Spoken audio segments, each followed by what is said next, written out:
Hello, मैं हूँ Jyotika. Welcome to excelling psychology. आज की क्लास में मैं फिर से एक क्रैश कोर्स लेसन लेके आई हूँ बीपीसीसी 111 यूनिट 1 का। ये बहुत लेंदी लेसन है, इसलिए मैं इसके बेसिक्स कवर करूँगी, अच्छे से कवर करूँगी कि आप आंसर्स लिख पाए। लेकिन इसमें रीडिंग करने की, ताकि आपको फुली डिटेल्स मिल सके, उसकी रिस्पॉन्सिबिलिटी आपकी रहेगी। मैं क्रैश कोर्स लेसन्स में मेरी आइडियोलॉजी क्या है, किस हिसाब से पढ़ा रही हूँ, अगर ये आप समझना चाहते हैं तो इसके पहले बीपीसीसी 114 यूनिट 1 के ऊपर मैंने एक वीडियो डाला है। वो मेरे क्रैश कोर्स प्लेलिस्ट में आपको मिल जाएगी, वहाँ पर आप देख सकते हैं। इस लेसन में मैं डायरेक्टली फर्स्ट सेक्शन के साथ बिगिन करूँगी। तो पेज 14 पे आ जाते हैं। ये बहुत इम्पॉर्टेंट फाउंडेशनल लेसन है 111 और 113 सब्जेक्ट को समझने के लिए, यानी कि अब नॉर्मल और क्लिनिकल साइकोलॉजी क्या है, इसका बेस समझने के लिए ये लेसन आपको समझ में आना चाहिए। तो सबसे पहले कॉन्सेप्ट ही समझ लेते हैं, व्हाट इज़ अब normality and what is normality. अब कुछ यूजुअल बातें आपको मेमोराइज करनी होती है, वो मैं क्विकली मार्क कर रही हूँ। एटिमोलॉजी वर्ड्स कहाँ से आ रहे हैं, तो नॉर्मा वर्ड कारपेंटर स्क्वायर से आ रहा है। नॉर्मा का मतलब होता है made according to a square, यानी किसी स्टैंडर्ड के हिसाब से कुछ बनाया गया है। So normal is what is according to the standard, so what is commonly accepted. तो फिर अब नॉर्मल क्या हो जाएगा, अब नॉर्मल हो जाएगा जो स्टैंडर्ड के हिसाब से नहीं है, जो यूजुअली एक्सेप्ट किया जाता है उसके हिसाब से वो नहीं है। तो ये एटिमोलॉजी देने के बाद हम बात कर सकते हैं डेफिनेशन की। नॉर्मैलिटी का डेफिनेशन हो गया whatever is adhering to the rule, standards and patterns. ये एटिमोलॉजी में से ही आ रहा है। और अब नॉर्मैलिटी का हो गया जो भी डिविएट कर रहा है या अलग हो रहा है फ्रॉम रूल्स एंड स्टैंडर्ड्स। अब दोनों ही टर्म्स अगर हम देखें तो वैल्यू लेडन है। वैल्यू लेडन का मतलब इनमें जजमेंट इन्वॉल्व्ड है। कहीं ना कहीं हम डिसाइड करते हैं कि स्टैंडर्ड क्या है और फिर क्या स्टैंडर्ड से मेल खा रहा है और क्या नहीं। तो किसी के ओपिनियन में कुछ बात नॉर्मल होगी, वो दूसरे के ओपिनियन में अब नॉर्मल होगी। एक सिंपल एग्जांपल है, जैसे लोग वेस्टर्न कपड़े पहनते हैं तो किसी के हिसाब से वो इंडियन स्टैंडर्ड नहीं है तो वो अब नॉर्मल मानेंगे। किसी के हिसाब से इंडिया में सब कुछ चलता है, हम कुछ भी पहन सकते हैं, तो उनको वो बात नॉर्मल लगेगी। अब बता रहे हैं कि वैल्यूज़ को देखे बिना, मतलब जजमेंट को इन्वॉल्व किए बिना नॉर्मैलिटी और अब नॉर्मैलिटी स्टडी करना मुश्किल है। फिर भी रिसर्चर्स ने काफ़ी कोशिश की है कि अब नॉर्मैलिटी को अलग अलग तरीके से देखें, जितना हो सके विदाउट बायस वैलिड तरीके से देख सके। तो देखते हैं कि ओवर द ईयर्स कोई बात नॉर्मल है या नहीं, इसको जज करने के लिए क्या क्राइटेरिया बने हैं। यहाँ पर हम नाम याद रख ले पहले कॉर्चिन का। कॉर्चिन ने अपने व्यूज़ दिए हैं नॉर्मैलिटी के, जो हम आगे देखते जाते हैं। वो उन्होंने एक रिसर्च पे बेस किया है, उन रिसर्चर्स के नाम हमें याद रखने की ज़रूरत नहीं है। तो उन्होंने फाइंड आउट किया कि एक तरीका जिससे नॉर्मैलिटी को देखा जाता है वो है हेल्थ। अगर ये हम माने कि ये नॉर्मैलिटी का डेफिनेशन है तो जो भी बीमार नहीं है वो नॉर्मल है, एब्सेंस है उसमें सिकनेस का। तो ज़्यादातर लोग बीमार नहीं होते गिवन टाइम में, तो वो ज़्यादातर लोग नॉर्मल है, और कुछ लोग जो बीमार है वो अब नॉर्मल है। तो ये बिल्कुल सिंपल डेफिनेशन हो गया। दूसरा है नॉर्मैलिटी को हम आइडियल मान ले, यूटोपिया यानी कि परफेक्शन। तो इसमें हम कह रहे हैं कि नॉर्मैलिटी का मतलब सिर्फ सिम्टम से फ्री होना नहीं है। हम एक स्टेप आगे जाएंगे और हम कहेंगे ना सिर्फ इंसान बीमार नहीं है, बल्कि वो एक आइडियल मेंटल स्टेट पर पहुंच चुका है। जैसा मेंटल स्टेट एक बहुत ही परफेक्ट इंसान का होना चाहिए, वैसा वो बन चुका है।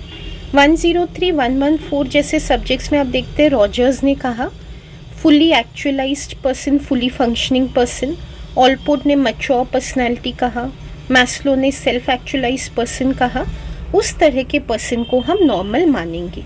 इस हिसाब से मोस्ट लोग नॉर्मल नहीं हो पाएंगे, ज़्यादातर लोग अब नॉर्मल हो जाएंगे if we compare to the previous definition, क्योंकि आइडियल स्टेट जो है वो इमेजिनरी होता है, ऑलमोस्ट इम्पॉसिबल होता है टू अचीव। आइडियल स्टेट है ही एक इमेज है, या हमें लगता है कि ऐसा होना चाहिए। एक्चुअल में ऐसा कोई बन पाए, अपना एकदम बेस्ट या परफेक्ट बन पाए, लाइफ सर्कमस्टेंसेस और इंसान की अपनी विल पावर भी यूजुअली इतनी नहीं होती है कि वो उस लेवल तक पहुंच सके। तो इसलिए इसको आइडियलाइज्ड फिक्शन कहा गया है, यानी फिक्शन होता है कल्पना, तो ये कल्पना है, असलियत नहीं है। एक और तरीके से नॉर्मेलिटी को देखा गया है एवरेज। एवरेज का मतलब होता है यूजुअल या कॉमन। तो जो भी चीज़ मोस्ट लोगों में हमें दिखती है या कॉमन दिखती है हमें दुनिया में, उसको हम नॉर्मल मान लेंगे। और जो भी नॉर्मल नहीं है, मतलब जो भी मोस्ट लोगों में हमें नज़र नहीं आता है, वो अगर बिहेवियर कोई करे तो हम उसको अब नॉर्मल मान लेंगे। लास्ट ईयर हमने नॉर्मल प्रोबेबिलिटी कर्व देखा है, उसमें हम ये देखते हैं कि ये प्रोबेबिलिटी होती है वाई एक्सिस पे। तो कोई भी बिहेवियर हम पकड़ ले, सपोजिंग हम ले सोशियबिलिटी, लोग एक दूसरे के साथ कितना इन्वॉल्व होते हैं, तो मोस्ट लोग कहीं ना कहीं एवरेज पे आएंगे। बहुत ज़्यादा भी इन्वॉल्व नहीं होते और बहुत कम भी नहीं होते।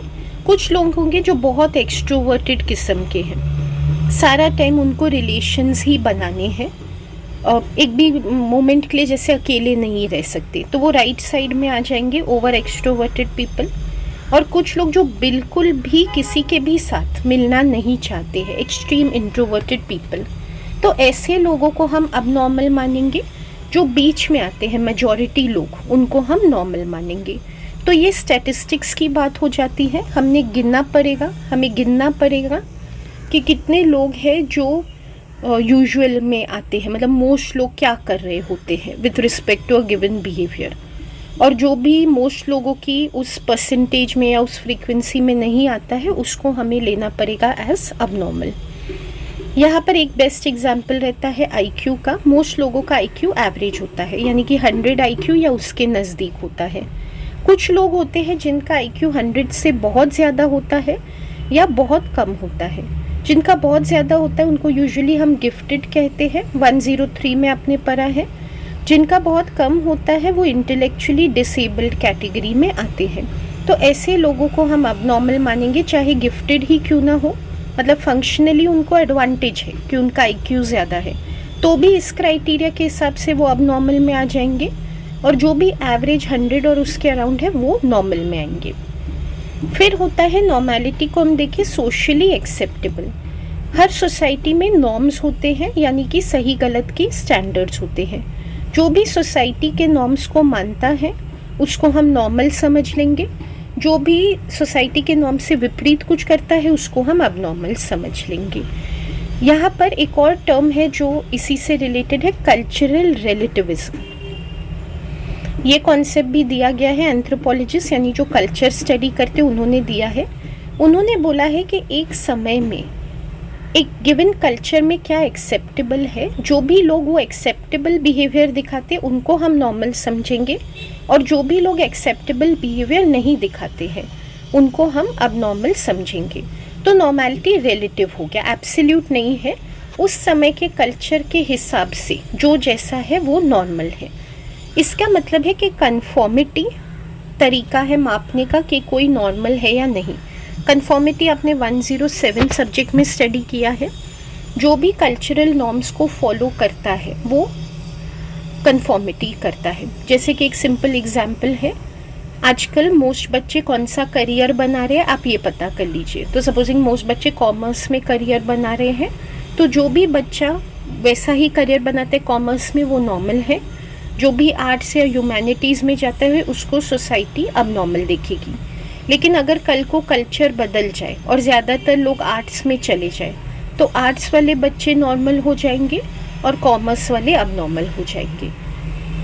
तो जो भी कंफर्म करता है यानी कि फॉलो करता है रूल्स को वो नॉर्मल है। एक स्टडी है अगेन 107 में हमने मिलग्राम की स्टडी देखी है ओबीडियंस के ऊपर, जिसमें पार्टिसिपेंट से कहा गया था कि वो इलेक्ट्रिक शॉक्स दे एक दूसरे पार्टिसिपेंट को जो एक्चुअली रिसर्चर का असिस्टेंट था।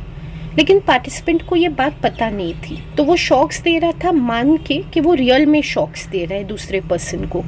उसमें हम देखते ज़्यादातर लोगों ने शॉक्स दिए, स्टडी को मना करने के बदले मोस्ट लोगों ने फॉलो किया जो रिसर्चर ने उनको कहा।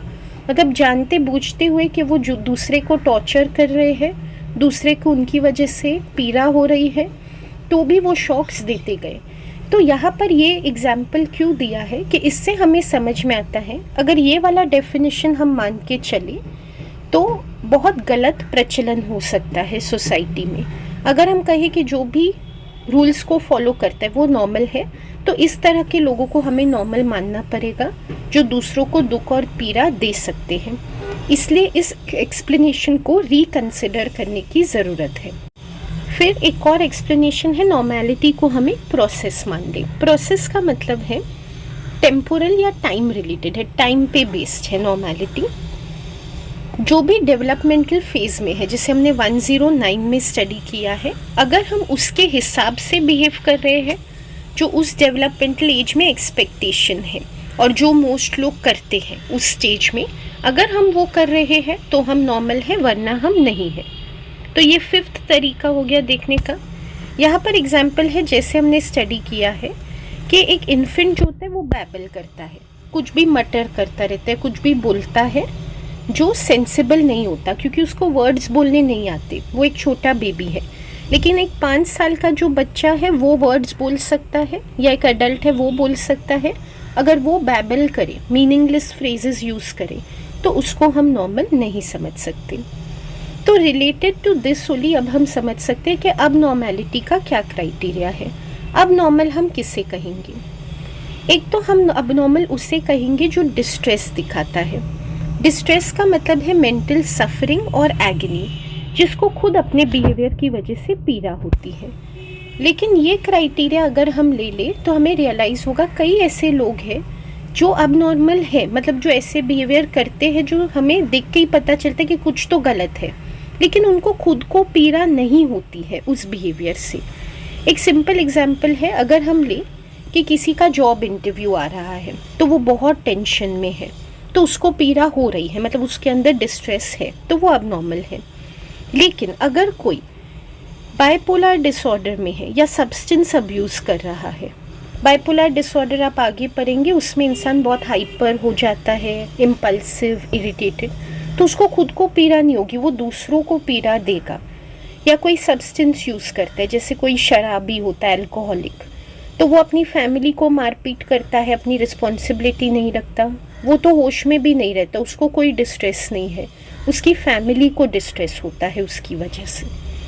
दूसरा तरीका फिर हम देख सकते हैं अबनॉर्मैलिटी को, सोशल डिस्कम्फर्ट। एक क्राइटेरिया सही नहीं बैठ रहा है तो हम दूसरा क्राइटेरिया लेने की कोशिश करते हैं, इसी तरह क्राइटेरिया रिवाइज होते जाते हैं। तो यहाँ पर बता रहे हैं हम फिर ये मान ले कि जो दूसरों को दुख देते हैं वो अबनॉर्मल है। अब हम कैसे जज करें कि कोई दूसरे को दुख दे रहा है? या तो सीधा सीधा कोई रूल वो ब्रेक कर रहा है सोसाइटी का, या जो समझा गया रूल है, इसे बताया नहीं गया है बट हम सबको समझ में आता है कि ऐसा नहीं करना चाहिए, तो भी वो इंसान करता है, तो उसको हम कहेंगे कि वो अबनॉर्मल है। जैसे एक एग्जाम्पल है, ग्रीट करना दूसरों को अच्छी बात है, आप किसी को गुड मॉर्निंग बोले, हेलो बोले, अच्छी बात है। लेकिन अगर आप उस इंसान को ठीक से जानते भी नहीं और आप उसको हक करके गुड मॉर्निंग बोले या बहुत नज़दीक जाके बोले, किसी ने हमको बोला नहीं है कि स्ट्रेंजर्स या थोड़े एक्वेंटेंस के पास हम बहुत क्लोज नहीं जा सकते, बट ये समझी जाने वाली बात, इट्स द डन थिंग, हमें पता है कि ऐसा नहीं करना चाहिए, फिर भी अगर हम करते हैं तो हमारा बिहेवियर अबनॉर्मल है। एक और तरीका अबनॉर्मैलिटी को देखने का है कि it is maladaptive behaviour. Maladaptive का मतलब जो आपको सिचुएशन से डील करने में हेल्प नहीं करता है, एडजस्टमेंट में हेल्प नहीं करता है, नॉट हेल्पफुल बिहेवियर। कोई भी बिहेवियर कोई ऐसा कर रहा है जो उसकी रिलेशनशिप में या उसके काम में या उसकी अपनी ही ग्रोथ में हर्डल क्रिएट कर रहा है, उसको बढ़ने नहीं दे रहा, तो वो हम मान सकते हैं अबनॉर्मल है। जैसे कि किसी को ऑब्सेशन कंपल्शन होता है, इसके बारे में आप स्टडी करेंगे आगे, बार बार हाथ धोते हैं क्योंकि उनको लगता है कि उनके हाथ में जर्म्स है, और 50-100 बार धोते हैं तभी ही उनको एक सेटिस्फैक्शन मिलता है कि जर्म्स चले गए। तो ये क्या है, इससे उनकी हेल्थ ख़राब होती है, टाइम वेस्ट होता है, दूसरे लोगों को अच्छा नहीं लगता उनका बिहेवियर, तो हर तरीके से वो अपने सारे रिलेशंस, अपनी हेल्थ सब कुछ ख़राब कर रहे हैं, तो वो हो गया मैल अडेप्टिव, उनको हम अबनॉर्मल मान सकते हैं। एक और एग्जाम्पल है एंटी सोशल पर्सनैलिटी डिसऑर्डर का। कोई असामाजिक टाइप का व्यक्ति है, ये भी एक मेंटल डिसऑर्डर होता है। तो वो ऐसे बिहेवियर करता है, सपोजिंग लोगों के साथ फ्रॉड करता है या स्कैम करता है, तो उसको भी जेल हो सकती है, या वो भी किसी गलत झगड़े में पड़ सकता है किसी के साथ, जिसमें उसको ही नुकसान पहुंच सकता है और दूसरों को तो वो नुकसान कर ही रहा है। तो मैल अडेप्टिव बिहेवियर या तो खुद के प्रति अपने आप की लाइफ को थ्रेटन कर रहा है या दूसरों की, तो हम मानेंगे कि वो अबनॉर्मल है। इसके अलावा हम देख सकते हैं एज अ स्टैंडर्ड डिविएशन, ये वही स्टैटिस्टिकल डेफिनेशन में से आ रहा है। हमने देखा कि नॉर्मल वो है जो मोस्ट लोग करते हैं, तो जो भी डिविएंट है, मोस्ट में नहीं आ रहे हैं, उनको हम अबनॉर्मल मानेंगे। तो वही IQ वाला एग्जाम्पल आप दे सकते हैं। इसके अलावा है कल्चरली अनएक्सेप्टेड व्यूज़ या स्टैंडर्ड्स को ब्रेक करना, ये भी हमने कल्चरल डेफिनेशन जो देखा था वहीं से आ रहा है। हम कुछ भी करें जो कल्चर के खिलाफ है, जो रिटन या अनरिटन रूल्स में गलत माना जाता है, तो वो अबनॉर्मैलिटी हो गया। अब यहाँ पर हम किस कल्चर में है बहुत मैटर करता है। इंडिया में अगर हम कहें कि हमारे बॉडी के अंदर देवी चली गई है, जैसे मंदिरों में होता है, तो वो रिस्पेक्ट की बात है। लेकिन अब्रॉड जाके अगर आप ऐसा कहें कि आपके बॉडी में देवी चली गई है, तो उनको लगेगा आपको स्किज़ोफ्रेनिया हो चुका है। तो जिस कल्चर में आप है, उस कल्चर के हिसाब से अगर आप बिहेव करें तो आप नॉर्मल हैं, वरना आप अबनॉर्मल हैं।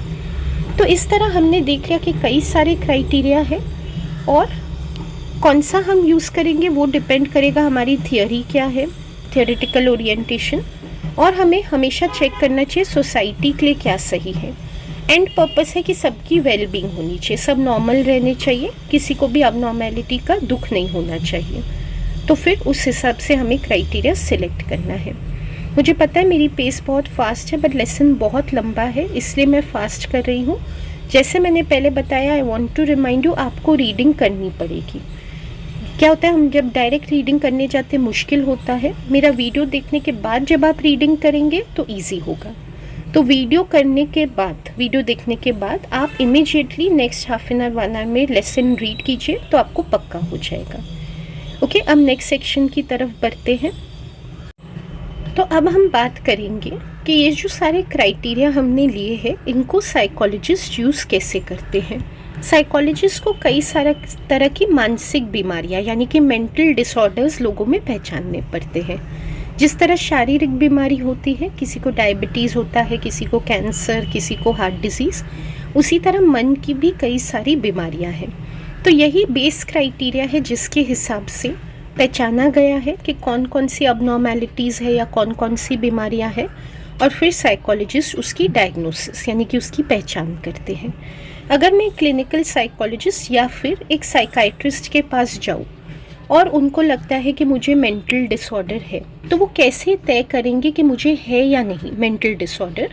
उनके पास एक मैनुअल यानी कि एक बुक होती है, या तो 2 तरह की बुक है। एक है DSM जो APA ने बनाई है, तो अमेरिका और एफिलिएटेड कंट्रीज़ में ये यूज़ होती हैं, या फिर वो यूज़ करेंगे WHO वर्ल्ड हेल्थ ऑर्गेनाइजेशन की ICD international classification of diseases, जो USA के बाहर यूज़ की जाती हैं, UK और रिलेटेड कंट्रीज़ में यूज़ की जाती है। तो आइदर वन बुक उनके पास रहेगी।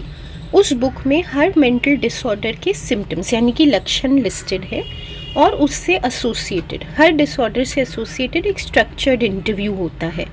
यानी कि क्या क्वेश्चन पूछने हैं पेशेंट को जिससे समझ में आए कि उससे वो डिसऑर्डर है या नहीं, वो इंटरव्यू शेड्यूल भी उनके पास रहता है। तो साइकोलॉजिस्ट क्या करेंगे, अपने शेड्यूल के हिसाब से मुझे क्वेश्चन पूछेंगे, मेरे आंसर्स को मैच करेंगे उस बुक में जो लक्षण लिखे उसके साथ, और अगर मेरे अंदर वो लक्षण है, मैं वो क्राइटेरिया मीट करती हूँ, तो मुझे वो मेंटल डिसऑर्डर का डायग्नोसिस यानी कि पहचान दे देंगे। तो अब इन 2 सिस्टम्स या 2 बुक्स के बारे में हमें समझना है, DSM और ICD। DSM जो है, जो अमेरिका रिलेटेड कंट्रीज़ में यूज़ होता है, उसमें कहा गया है कि साइकोलॉजिकल डिसऑर्डर क्या है। ये लंबा सा डेफिनेशन है, मेमोराइज करना पॉसिबल नहीं है, तो आप मेन पॉइंट्स याद रख लीजिए। जो हमने देखा वही है, so I am just marking it quickly. एक कोई भी क्लिनिकली सिग्निफिकेंट डिस्टर्बेंस है हमारे बिहेवियर में, ऑर्डिनरी किसी को दुख दर्द है, वो मेंटल डिसऑर्डर नहीं होता। जैसे आपको सर्दी ज़ुकाम है, मतलब ये नहीं कि आपको कोई कैंसर हो गया है या डायबिटीज़ हो गया है या कुछ सीरियस होता है तभी होता है। तो क्लिनिकली सिग्निफिकेंट का मतलब है सीरियस। तो सीरियस किसी को डिस्टर्बेंस हो गया है जिसकी वजह से या तो उसको डिस्ट्रेस है, जो हमने पहले क्राइटेरियन देखा, या उसको डिसेबिलिटी है, हमने देखा वो अपना काम नहीं कर पा रहा, मैल अडेप्टिव बिहेवियर, और वो कल्चर के हिसाब से नहीं है, कल्चर को वायलेट करते हुए है उसका बिहेवियर, तो हम कहेंगे कि उसको साइकोलॉजिकल डिसऑर्डर है। ये बेसिक साइकोलॉजिकल डिसऑर्डर का डेफिनेशन है, कोई भी पर्टिकुलर का नहीं है। वैसे डीएसएम में सारे डिसऑर्डर्स, स्किज़ोफ्रेनिया, डिप्रेशन, सबके डेफिनेशन है, वो अलग अलग रहते, आप through out the course learn करेंगे। क्लिनिकल साइकोलॉजी में डीएसएम में जो भी दिया है, जो आप हर लेसन में देखेंगे, मेमोराइज करना, वर्ड टू वर्ड याद रखना काफ़ी इम्पॉर्टेंट है। जितना हो सके आपको मेमोराइज करके क्राइटेरिया लिखने चाहिए। डीएसएम के बारे में फिर से आएंगे बाद में, पहले इन्होंने एक हिस्ट्री वाला सेक्शन दिया है। Before I come to this, मैं हर लेसन में एक्सप्लेन करती हूँ कि आपको क्वेश्चंस कैसे प्रैक्टिस करने हैं। तो 111 सब्जेक्ट में आपको कई सारे क्वेश्चंस मिल जाएंगे यूनिट एंड में, which are very helpful to practice. Unfortunately इस फर्स्ट यूनिट के एंड में क्वेश्चंस नहीं है, और जो बीच बीच में क्वेश्चंस हैं वो उस तरह के क्वेश्चन एग्जाम में नहीं आते, ऑब्जेक्टिव्स या शॉर्ट आंसर्स। तो इस लेसन के लिए आप क्या कीजिए, यूनिट 1 के लिए जो हेडिंग है वही मान के चलिए यही आ जाएगा पेपर में। तो अभी तक जो हमने देखा, अगर वो आपको पूछना है पेपर में 10 मार्क्स के लिए, तो वो पूछेंगे what is the criteria for normality and अबनॉर्मैलिटी। Common question है, आ सकता है पेपर में। जो अभी सेक्शन हमने देखा इट वाज इम्पॉर्टेंट, उसकी हेडिंग्स में आपको नहीं दे रही हूँ क्योंकि it is a well organise section. It's an important section, आ चुका है पास्ट पेपर्स में, तो आप याद कर लीजिए। मतलब जब आप लर्न कर रहे हैं तभी क्वेश्चन आंसर के हिसाब से लर्न कीजिए। Think if I had to write an answer what would I write from this section, उसी माइंडसेट से लर्न कीजिए। दूसरी बात है, लाइक आई सेड, इसमें क्वेश्चंस नहीं, कोई बात नहीं, पास्ट पेपर्स इजीली अवेलेबल है इग्नू के साइट में, तो वहाँ से आप पास्ट पेपर्स डाउनलोड कर लीजिए और देख लीजिए कि इस सब्जेक्ट में कैसे क्वेश्चंस फ्रेज होते हैं। पास्ट पेपर्स शुरू से अपने सामने रखिए, लास्ट मिनट के लिए मत रखिए, उसका कोई मतलब नहीं है। अलग से यूनिट लर्न करेंगे फिर पास्ट पेपर देखेंगे, that's not a good strategy. Unit learn करते समय ही पास्ट पेपर को सामने रखिए and know which sections are important, which are not very important. History वाला सेक्शन काफ़ी लंबा है, फिर भी आ सकता है कलेक्टिवली फॉर 10 मार्क्स। बीच बीच में कुछ ऑथर्स के नाम दिए जाते टेक्स्ट बुक्स के, we don't need to remember. ये बहुत लंबा सेक्शन है, मेन पॉइंट्स मैं आपको एक्सप्लेन करूँगी। शुरू करना पड़ता है हिस्ट्री का हमेशा एंशिएंट पीरियड से। एंशिएंट मतलब बहुत पुराने ज़माने में कुछ नॉलेज नहीं थी मेंटल डिसऑर्डर्स की, तभी साइंस प्रचलन में नहीं था। मेडिसिन था, मेडिसिन शुरू से है, इलाज करने का शुरू से कॉन्सेप्ट है, लेकिन साइंटिफिक रिसर्च करने का नहीं था। तो उस ज़माने में अगर किसी को मानसिक बीमारी होती थी तो मेडिकली क्या करने की कोशिश करते थे, ट्रेफिनेशन। ट्रेफिनेशन का मतलब है कि इंसान के सर में एक होल बना देते थे, मतलब उनको कुछ आइडिया था कि मानसिक बीमारियां ब्रेन से रिलेटेड है, तो वो क्या करते थे, इंसान के स्कल में जो वो होता है खोपड़ी ब्रेन के ऊपर, उसमें होल बना देते थे, ड्रिल कर देते थे, और फिर उनको वो मानते थे उस समय कि ईवल स्पिरिट होती, जो हमें पता है एकदम अनसाइंटिफिक बात है, भूत वगैरह में मानते थे, तो वो भूत को निकालने की कोशिश करते थे इंसान के सर में से। लेकिन हम आज की डेट में समझ सकते हैं ये बहुत ही डेंजरस है, एंड काफ़ी लोगों की इसकी वजह से डेथ हो जाती थी। कुछ लोग जीवित रहते थे उसके बाद भी, इनफैक्ट इनके स्कल रिपेयर भी हो जाते थे, लेकिन मोस्ट केसेस में ये बहुत ही डेंजरस था। इसी तरह की अनसाइंटिफिक और सुपरस्टिशियस प्रैक्टिसेस हम कई सारे देखते हैं उस ज़माने में, चाहे मैजिक पोशन यानी कोई ना कोई दवा दारू करने की कोशिश करना, of course not like modern medicine, वैसा नहीं, मैजिकल दवाई, जादुई दवाई, उस तरह की चीज़ें देना, मंत्र जापना, होली वाटर पिला देना लोगों को, ऐसे मान के कि ईश्वर की तरफ से पानी आ रहा है, वो पिला देना। मतलब कुछ भी करके बुरी आत्माओं को भगाने की कोशिश होती थी, क्योंकि माना जाता था कि बीमारी जो आई है मन में वो बुरी आत्माओं की वजह से है।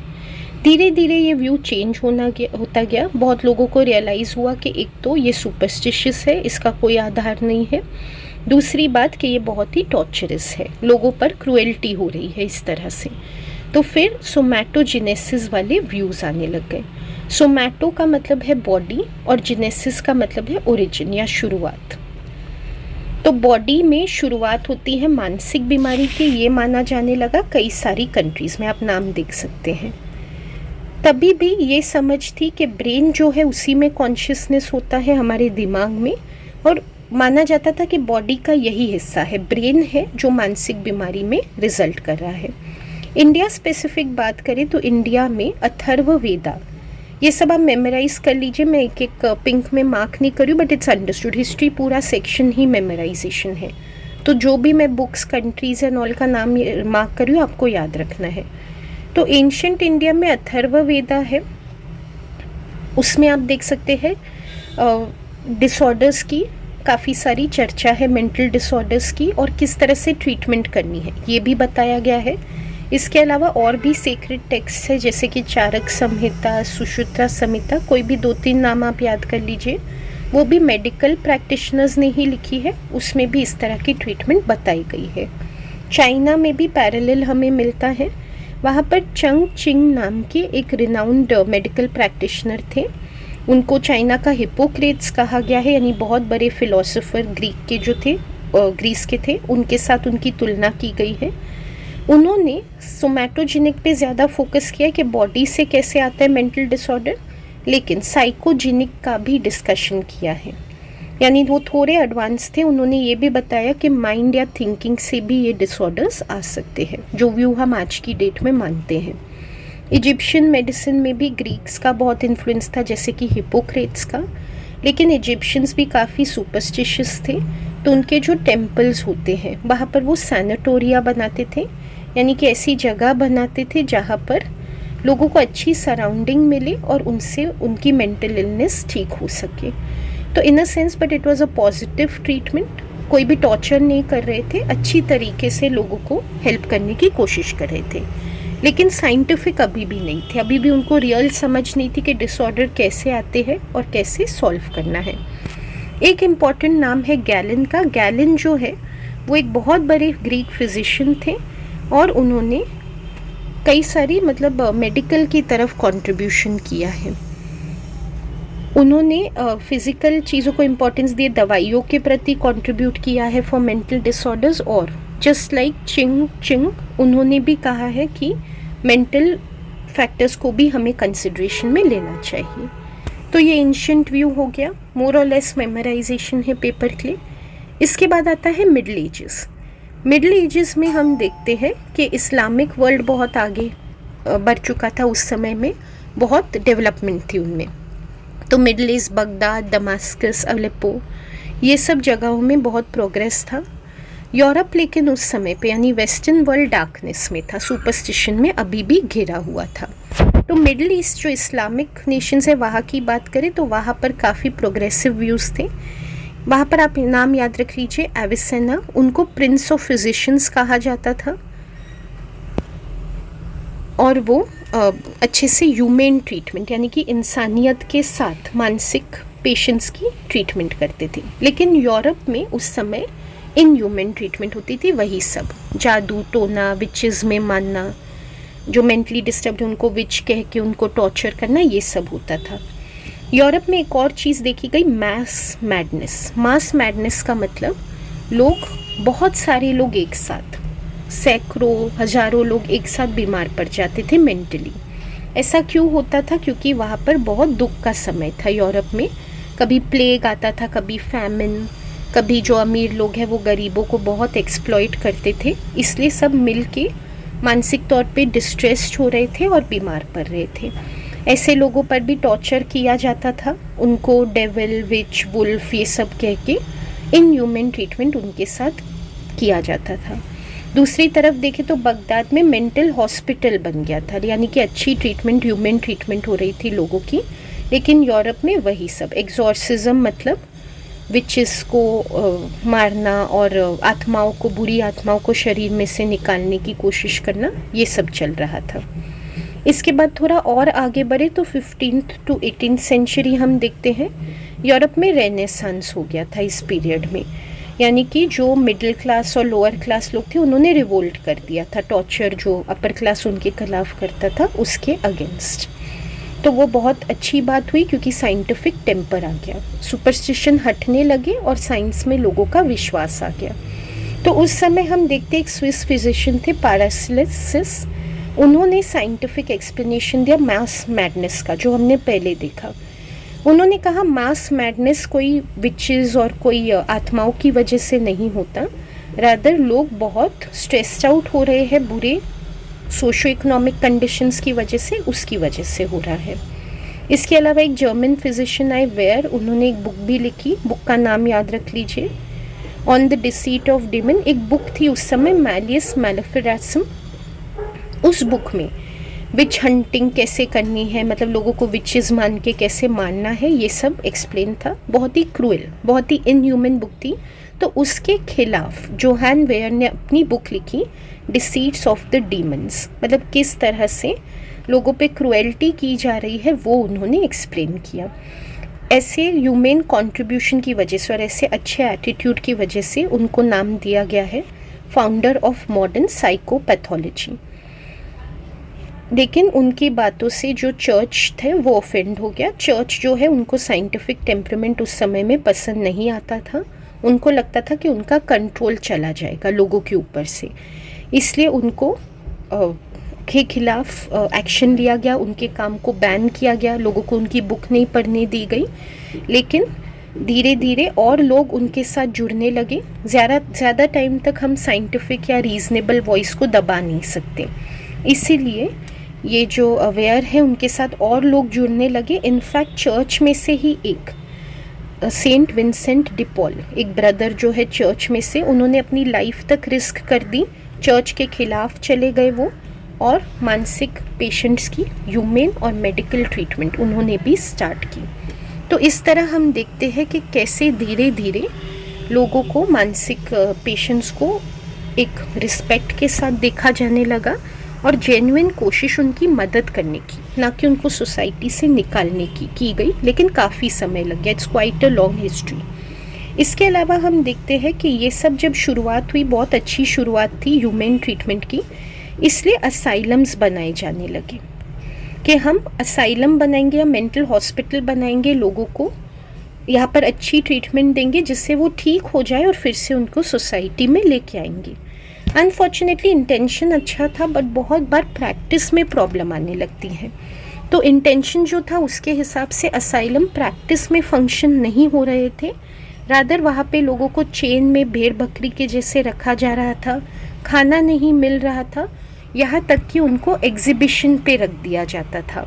जैसे सर्कस में किसी को रखते हैं जोकर को कि उसके ऊपर हंसा जाए, उस तरह ऐसे मानसिक पेशेंट्स को कॉमन लोगों के लिए डिस्प्ले पे रखा जाता था ताकि वो देखे, एंटरटेन हो और अम्यूज़ हो।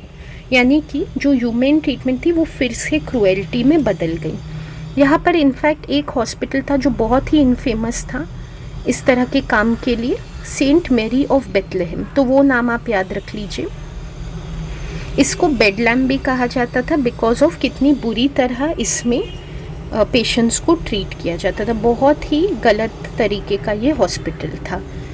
Try to remember some dates also, जब आप हिस्ट्री लिखते हैं तो उसमें थोड़ा बहुत अगर आप डेट्स एंड ऑल लिखे, जैसे 16th सेंचुरी और कहाँ पर हो रहा था, put the effort to remember these things, it's not very difficult and it really improves your answer. तो ये सब हो रहा था। तो हमने देखा मेंटल असाइलम्स का अब्यूज़ हो रहा था प्रैक्टिस में।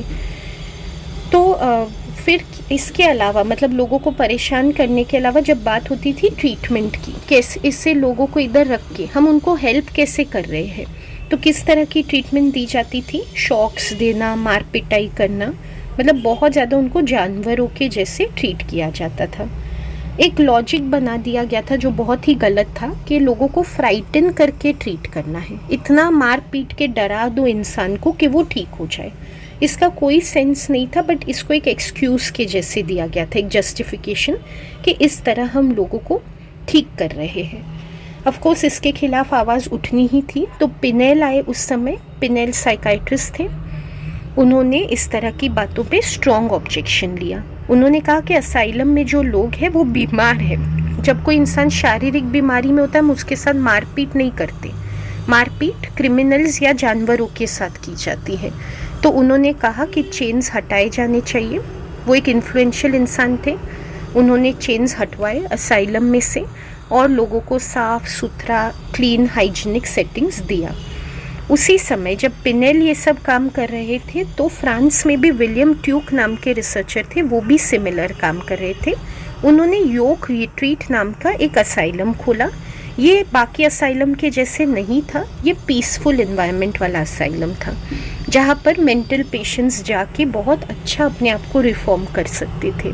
तो पिनेल और ट्यूक जैसे लोगों की एफर्ट्स की वजह से फिर से ह्यूमन ट्रीटमेंट होने लगी लोगों की, और कई सारे लीगल एक्ट्स भी पास हुए जिससे लोगों की हेल्प हो सकी, जैसे कि ल्यूनेसी इंक्वायरी एक्ट और country asylums act. Again just memorise this. उस समय ल्यूनेटिक कहा जाता था मेंटली डिस्टर्ब लोगों को, आज के जैसे नहीं, इट्स नॉट अ गाली और एनीथिंग। ल्यूनेटिक प्रॉपर टर्म था, साइंटिफिक टर्म। तो ल्यूनेटिक और पॉपर यानी गरीब लोगों के लिए, मानसिक बीमार लोगों के लिए ये एक्ट्स पास किए गए। इन एक्ट्स के तहत हमें इंस्पेक्ट करना है सारे असाइलम्स को टाइम टू टाइम और मेक श्योर करना है कि उनमें सही ट्रीटमेंट की जा रही है लोगों की। तो ये बहुत हेल्पफुल होने वाला था क्योंकि असाइलम्स के ऊपर रेगुलेशन होने वाला था। इनके बाद पिनेल और ट्यूक के बाद एक और बहुत फेमस पर्सनैलिटी आए, बेंजामिन रश। ये भी साइकाइट्रिस्ट थे। रश ने क्या किया, मॉरल मैनेजमेंट की बात की। उन्होंने कहा कि मॉरली ट्रीट करना चाहिए मेंटल पेशेंट्स को, सही गलत को मन में रखते हुए गलत ट्रीटमेंट नहीं करना चाहिए।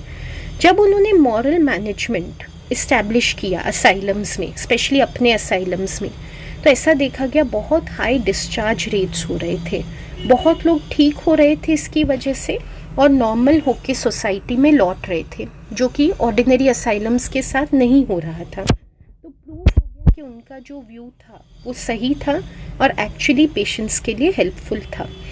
लेकिन ये जो मॉरल मैनेजमेंट आया वो भी थोड़े समय के लिए रुक गया कुछ फैक्टर्स की वजह से 19th और 20th सेंचुरी में। तब वो फैक्टर्स हम नोट करते हैं। सबसे पहले ये जो मॉरल मैनेजमेंट था अपने ही नीचे दब गया। इसका क्या मतलब है कि ये जो लोगों ने स्टार्ट किया मॉरल मैनेजमेंट, जैसे कि बेंजामिन रश और पिनेल एंड ट्यूक, वो खुद बहुत ही अच्छे थे, उनके इंटेंशंस बहुत अच्छे थे, उनके आइडियाज़ बहुत सही थे, उन्होंने सक्सेस भी दिखाया। लेकिन उन्हें ज़रूरत थी सक्सेसर्स की। उनके जाने के बाद ये सब चीज़ें कौन करेगा, कौन हैंडल करेगा? ऐसे लोगों को वो नियुक्त नहीं कर पाए अपनी जगह पे। तो उनके पास ऐसे विजनरी लोग नहीं थे जो उनकी जगह ले सके। इनफैक्ट उस समय में यूरोप में कई सारे लोग बाहर से आते थे, बाहर से बहुत सारे लोग आने लगे ताकि मॉरल मैनेजमेंट हो और वो भी ठीक हो सके। दूसरे देशों से ऐसे लोग आ रहे थे। फिर उनका और जो स्टाफ होते थे ऐसे मॉरल मैनेजमेंट सेंटर्स में, उनका झगड़ा होने लगा because of cultural differences. Rush जैसे लोग बहुत विजनरी थे बट अनफॉर्चुनेटली उनका स्टाफ उतना विजनरी नहीं था, तो वो अपने पेटी क्लैशेस के ऊपर नहीं उठ पा रहे थे। तो इसलिए मॉरल मैनेजमेंट अपने आप में ही फेल होने लग गया। इसके अलावा रिसर्च बढ़ने लग गया वर्ल्ड में, ये दूसरा कारण बन जाता है। बायोमेडिकल साइंस यानी कि साइंस में बहुत एडवांस होने लग गया, तो बेटर अंडरस्टैंडिंग मिलने लग गई कि ये मेंटल डिसऑर्डर्स क्यों होते हैं, जीन्स की वजह से, ब्रेन की वजह से। तो उसके लिए दवाइयाँ करने की ज़रूरत है। Maybe asylums are not required at all, ऐसी भी उस समय बातें होने लगी। और तीसरी बात ये हो गई कि एक फिगर आई उस समय, डोरोथिया डिक्स। वो एक स्कूल टीचर थी। उन्होंने देखा था कि जो मेंटल इंस्टीट्यूट्स और प्रिजन्स थे वहाँ पर लोगों की बहुत बुरी हालत थी, जैसे हमने पहले भी देखा है और अपनी ही फैमिलीज़ और सोसाइटी तक लोगों के लिए केयर नहीं करता, देयर ज़ीरो एम्पैथी, तो उन्होंने स्टार्ट किया मेंटल हाइजीन मूवमेंट, ताकि लोग याद कर पाए कि ये इनमेट्स जो है इनकी कितनी बुरी हालत है। उनको बहुत लोगों ने सपोर्ट किया, डिक्स को, उनको बहुत सारी चैरिटी मिली। और मेंटल हाइजीन मूवमेंट जो है उसकी वजह से यूएसए में, अमेरिका में कई ज़्यादा इम्प्रूवमेंट होने लग गई ऑफ मेंटल हॉस्पिटल्स। तो ये जो रीजंस है इसकी वजह से मेंटल हाइजीन मूवमेंट बढ़ गया और मॉरल मैनेजमेंट दूसरे हाथ में कम होने लग गया। अब इसके बाद क्या होता है, अभी हम 19th-20th सेंचुरी तक पहुंच ही गए, आज की डेट में हम 21st सेंचुरी में हैं। तो अब क्या हो रहा है, अब हम देख सकते हैं कि ये जो मेंटल हाइजीन मूवमेंट है ये तो कई समय तक अपने टाइम पे एक्टिव रहा और लोगों की कंडीशंस इम्प्रूव हुई, लेकिन वही प्रॉब्लम आ गई जो मॉरल मैनेजमेंट में आई थी। डिक्स के जाने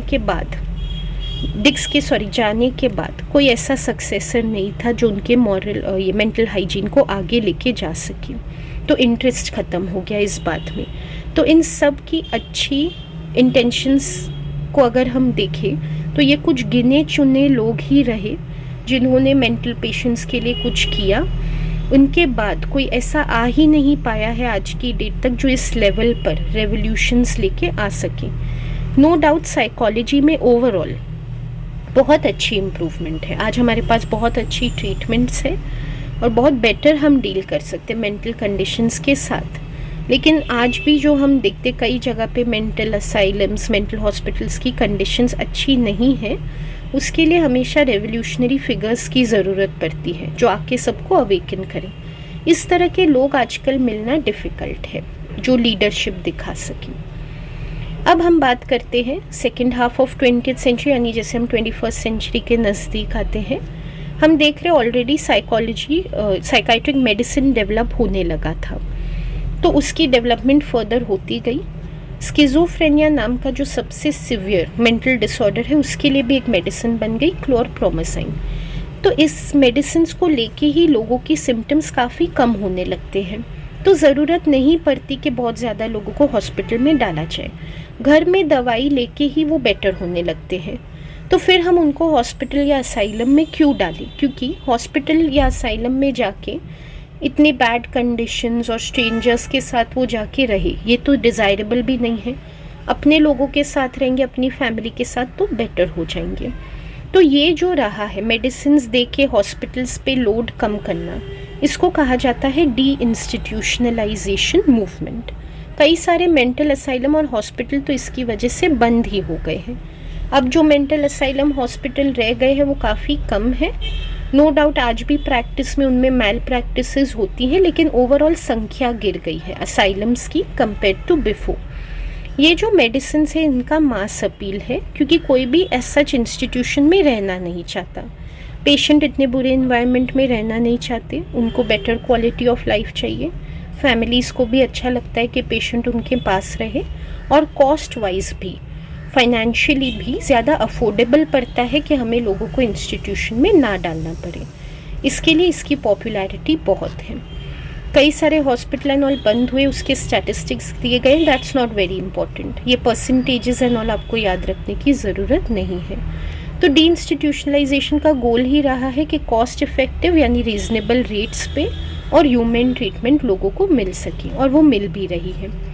इसके आगे चलते हैं तो आगे हम देखते क्या डी इंस्टीट्यूशनलाइजेशन सक्सेसफुल है, तो बता रहे हैं नहीं। इनफैक्ट कई केसेस में ऐसा देखा गया है कि कुछ लोगों के लिए तो वर्क करता है, लेकिन कुछ लोगों को डील करना फैमिली के साथ मुश्किल है। जैसे कि स्किज़ोफ्रेनिया के पेशेंट्स हो गए, मेंटल रिटार्डेशन के हो गए। अब जैसे मेंटल रिटार्डेशन के पेशेंट्स हैं वो बहुत बार जो मतलब एक्सट्रीम मेंटली रिटार्डेड है वो बहुत पैसिव होते हैं, उनकी बॉडी डेवलपमेंट भी नॉर्मल नहीं होती है, तो फैमिली को आइडिया नहीं होता है कि उनकी केयर कैसे रखें। ऊपर से जो गरीब फैमिली है वो बहुत एक्सपेंसिव मेडिसिन या बहुत एक्सपेंसिव थेरेपिस्ट घर में लेके आए, ये पॉसिबिलिटी भी नहीं होती है। बहुत डिसऑर्डर्स ऐसे हैं एंटी सोशल टाइप या स्किज़ोफ्रेनिया टाइप जो एडजस्ट नहीं कर पाते फैमिली के साथ, तो कई लोग ऐसे पेरिफेरी में पुश हो जाते हैं। प्रॉपर मेंटल असाइलम के बदले कोई भी आश्रम में उनको रख दिया जाता है। या वो सड़क पे भीख भी मांगने लगते हैं क्योंकि फैमिली ने उनको रिजेक्ट कर दिया है या वो खुद नहीं रह पा रहे फैमिली के साथ। तो डी इंस्टीट्यूशनलाइजेशन हर केस में सक्सेसफुल नहीं है।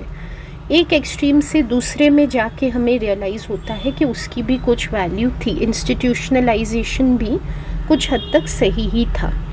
तो ये मूवमेंट उस हद तक सक्सेसफुल नहीं हो पाई जितना इसको एनविजन किया गया। कोई शक नहीं है कि काफ़ी लोगों को बेनिफिट मिला है। बायोलॉजिकल साइकोलॉजिकल ट्रीटमेंट बहुत ही ज़रूरी है, लेकिन हमें केस बाय केस बेसिस पे देखना चाहिए किसको क्या ज़रूरत है और उस हिसाब से प्रोविज़न सोसाइटी में बनानी चाहिए। तो अगर आज की बात करें 21st सेंचुरी की, ज़रूरत है 2 pronged मेंटल पॉलिसीज़ और प्रोग्राम्स की जो दोनों तरफा हो, इंस्टीट्यूशंस को भी इंकरेज करे और डी इंस्टीट्यूशन को भी इंकरेज करे ताकि सबको सूटेबल ट्रीटमेंट मिल सके। जिस समय मेंटल हाइजीन मूवमेंट आया था डिक्स का, उसी समय इंडस्ट्रियल रेवोल्यूशन भी चल रहा था, टेक्नोलॉजिकल एडवांसमेंट भी हो रहा था। जैसे हमने देखा इसकी वजह से साइंस की बहुत तरक्की हुई। तो आज की डेट में क्या हो गया, साइंस ने मेंटल हाइजीन मूवमेंट को रिप्लेस कर दिया है। इस तरह का एक्सट्रीमिस्ट व्यू लेने के बदले हमें फिर से कंसिडर करना चाहिए कि हो सकता है दोनों अप्रोचेस अपनी जगह सही हैं। तो मेंटल हाइजीन के लिए अच्छे प्रोविजंस भी हो, गुड, और जैसे हमने देखा restoration rehabilitation centres, and definitely science तो बहुत हेल्पफुल ही है। आज हमें कई डिसऑर्डर्स के कॉजेज, ट्रीटमेंट, सब कुछ साइंस की वजह से पता चल रहे हैं। तो अब हिस्ट्री हमने देख ली, अब कंटेम्प्रेरी व्यू पे आ जाते हैं। कंटेम्प्रेरी का मतलब होता है मॉडर्न व्यू। अगेन हिस्ट्री में मैं हेडिंग्स नहीं दे रही आपको, it is a well organise section. उसी तरह से आप याद कीजिए। जब आप याद करते अपने नोटबुक में आउटलाइन बना लीजिए, जैसे कि what do I have to cover under ancient period, what do I have to cover under medieval period. इस तरह से जो मेन उस समय के एक्सपर्ट्स रहे हैं उनके नाम लिख दीजिए। फॉर एग्जाम्पल डिक्स, और ऐसे उन्होंने क्या किया, कौन सी मूवमेंट की, मॉरल हाइजीन मूवमेंट।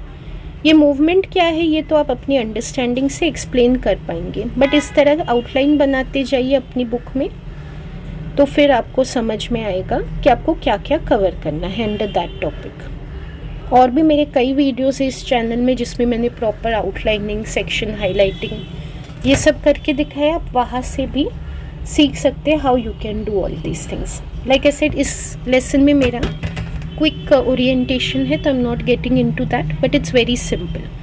आउटलाइन बना लीजिए, फिर अपने वर्ड्स में एक्सप्लेन कीजिए सेक्शन के अंडर क्या है। So coming to contemporary perspectives, जो कंटेम्प्रेरी आज की डेट में साइकोलॉजी है उसमें हम एक नज़रिए से मेंटल डिसऑर्डर को नहीं देखते, कई नज़रियों से देखते हैं। आज की डेट में बायोसाइकोसोशल व्यू है ऑफ मेंटल डिसऑर्डर्स, यानी कि हर डिसऑर्डर को हम देखते हैं कि उसमें बायोलॉजी का क्या कंट्रीब्यूशन है, माइंड का क्या कंट्रीब्यूशन है और सोसाइटी का क्या है। तो पहले बायोलॉजिकल की बात करते हैं। बायोलॉजिकल में हम मानते हैं कि जो ब्रेन रिलेटेड और जीन्स रिलेटेड फैक्टर्स हैं वो कंट्रीब्यूट करते हैं टू मेंटल डिसऑर्डर। यही व्यू फिजिकल डिसऑर्डर्स के लिए भी है। तो मेंटल डिसऑर्डर में माना गया है कि एक जनरल पैरालिसिस होता है जिसकी वजह से लोगों को, मतलब ऐसी कंडीशन है एक्चुअली जनरल पैरालिसिस जो बॉडी की वजह से आता है। मेंटल डिसऑर्डर हो जाता है लोगों को, ब्रेन स्ट्रक्चर में कुछ इशू होता है इसकी वजह से। किसी को पैरालिसिस हो जाता है, हाथ पैर नहीं चलते, कोई पूरा लाइफ एक्सट्रीम मेंटल डिसऑर्डर के साथ जीता है, और डेथ जो है वो मोस्ट केसेस में बहुत जल्दी हो जाती है, 2 to 5 years में। इसी तरह सिफिलिस का भी एग्जाम्पल है, जो बैक्टीरियल इन्फेक्शन है ब्रेन का, उसकी वजह से भी लोगों को मेंटल डिस्टर्बेंस होता है। ये एक्सट्रीम एग्जाम्पल्स है, एक्सट्रीम केसेस हैं, बट इससे इतना तो समझ में आता है कि कोई भी मेंटल डिसऑर्डर हो, कहीं ना कहीं ब्रेन और बायोलॉजी का कंट्रीब्यूशन उसमें रहेगा। ऊपर से कई सारी सर्जरीज की जाती है, जैसे लोबोटोमी, जिसमें ब्रेन के लोब्स निकाल दिए जाते हैं, स्पेशली फ्रंटल लोब, जो आपने 102 में स्टडी किया है। उससे कुछ लोगों को बेनिफिट मिलता है, उनको फिट्स वगैरह आने बंद हो जाते हैं। उससे भी समझ में आता है कि ब्रेन पैथोलॉजी यानी ब्रेन की बीमारी डज कॉज मेंटल डिसऑर्डर्स। तो इस वजह से आज तक बायोलॉजिकल पर्सपेक्टिव को हम परस्यू करते हैं। सबसे पहले अगर हम देखें, जब ये सब व्यूज़ पॉपुलराइज हुए, ये अंडरस्टैंडिंग बढ़ी, तब क्रेपलिन नाम के एक जर्मन साइकाइट्रिस्ट थे, उन्होंने बहुत कंट्रीब्यूशन किया। स्पेशली स्किज़ोफ्रेनिया बीमारी कैसे बायोलॉजिकली आती है उस पर उन्होंने बहुत रिसर्च किया है, आपको स्किज़ोफ्रेनिया यूनिट में देखने को मिलेगा। उन्होंने बताया कि कई सिम्टम्स है बायोलॉजिकल किस्म के, हम क्लब करके उनसे समझ सकते कि किसी को क्या मेंटल डिसऑर्डर है, और उन्हीं की फाउंडेशंस की वजह से DSM बना है। नो डाउट कई बार रिवाइज भी हुआ है, बट उन्होंने जो भी कहा है कि वी शुड क्लासिफाई और कैटेगराइज डिसऑर्डर्स, उस बात को आज तक सही माना जाता है। फिर साइकोलॉजिकल पर्सपेक्टिव भी है, माइंड की वजह से कैसे मेंटल डिसऑर्डर्स होते हैं। उसमें सबसे पहले आया है मेस्मरिज्म। मेस्मरिज्म मैग्नेटिज्म का नाम है। वैसे फ्रॉइड का नाम आप जानते हैं। फ्रॉइड जो है 106 में आपने उनके बड़े बड़े कंट्रीब्यूशन देखे इन साइकोलॉजी। उनके पहले इस तरह के व्यूज़ थे और हमने देखा 106 में कि फ्रॉइड भी बहुत मानते थे इन व्यूज़ में।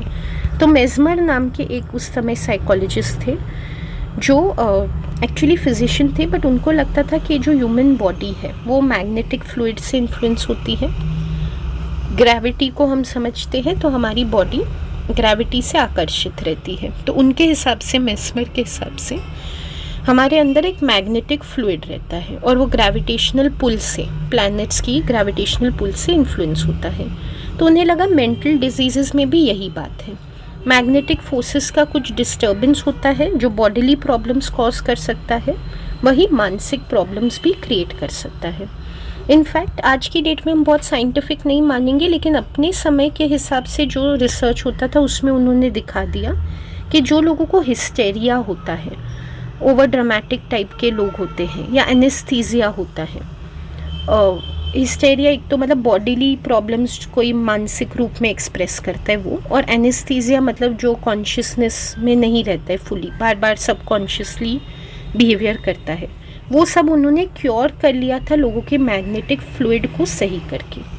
ये काफ़ी अनसाइंटिफिक व्यू था, इसका कोई खास बेसिस नहीं था, ये मेस्मर की थियोरी पे बेस था, तो बाद में तो रिजेक्ट हो गया। लेकिन इसमें से एक आउटकम आया जो आज भी माना जाता है, हिप्नोसिस, और वो नैन्सी स्कूल ने अडॉप्ट किया था। तो नैन्सी स्कूल मतलब कई फिजिशियंस का एक कलेक्शन था, उन्होंने हिप्नोसिस को राइज दिया। हिप्नोसिस का मतलब होता है किसी के कॉन्शियस माइंड को शांत करके उसके अनकॉन्शियस माइंड को अवेकन करना, ताकि वो डायरेक्ट अवेयरनेस से हट जाए, मोमेंट्री प्रेजेंट अवेयरनेस से, और अपनी ही मन की जो गहरी बातें हैं उनको पहचान पाए।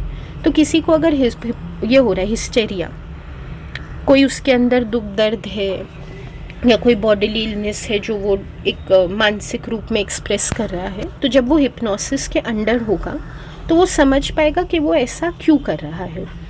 तो इन लोगों ने, नैन्सी स्कूल वाले लोगों ने कई लोगों को अगेन ट्रीट किया with the help of hypnosis. आज की डेट में वो जिस तरह की हिप्नोसिस करते थे वैसे नहीं होती, वो काफ़ी इनसाइंटिफिक थी, लेकिन उस समय के हिसाब से उन्होंने प्रूव कर दिया था कि हिप्नोसिस यूज़फुल है। इनफैक्ट उन्होंने कहा ये जो हिस्टेरिया होता है ये सेल्फ हिप्नोसिस से कॉज होता है।